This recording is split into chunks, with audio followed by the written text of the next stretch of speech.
యేసుక్రీస్తు ప్రభును గూర్చి, యేసుక్రీస్తు ప్రభు యొక్క మాటలను గూర్చి, సువార్తను గూర్చి సిగ్గుపడుతున్నావు అని అంటే, చెప్పడానికి భయపడుతున్నావు అని అంటే, నిన్ను గూర్చి యేసుక్రీస్తు ప్రభు వారు సిగ్గుపడడంలో ఏమాత్రం తప్పులేదు, ఏమాత్రం తప్పులేదు. మీకు చిన్న ఉదాహరణ చెబుతాను అర్థం కావడానికి. దొంగ ఉన్నాడు, దొంగ పని ఏంటిది? దొంగతనం చేస్తాడు, దోచుకుంటాడు కదా. ఆ వ్యక్తిని అరికట్టాల్సింది ఎవరు?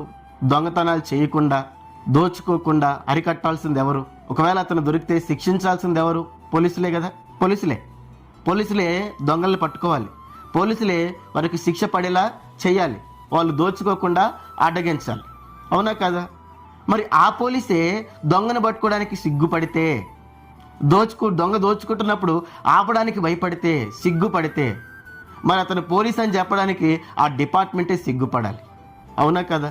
మరి యేసుక్రీస్తు ప్రభుని ఎదిగినటువంటి మనము యేసుక్రీస్తు ప్రభు యొక్క రక్షణ సువార్తను, ఆత్మను రక్షించగలిగేటువంటి, నరకం నుంచి తప్పించగలిగేటువంటి ఆ గొప్ప శక్తి గల మాటలను చెప్పడానికి సిగ్గుపడుతున్నాము అనంటే, మరి యేసుక్రీస్తు ప్రభు వారు కూడా మనల్ని బట్టి సిగ్గుపడడంలో తప్పేమన్నా ఉందా? ఏమీ లేదు.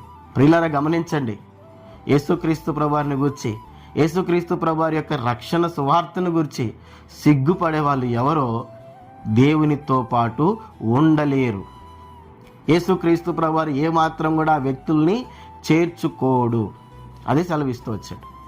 వ్యభిచారమును పాపమును చేయు ఈ తరము వారిలో నన్ను గూర్చి, నా మాటలను గూర్చి సిగ్గుపడేవాడెవడో ఏమన్నాడు?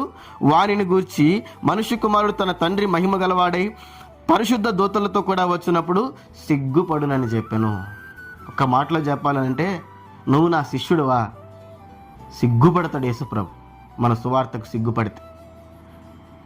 నువ్వు నా శిష్యుడువా? నువ్వు నా బిడ్డవా? నువ్వు నన్ను ఎరిగిన వాడువా?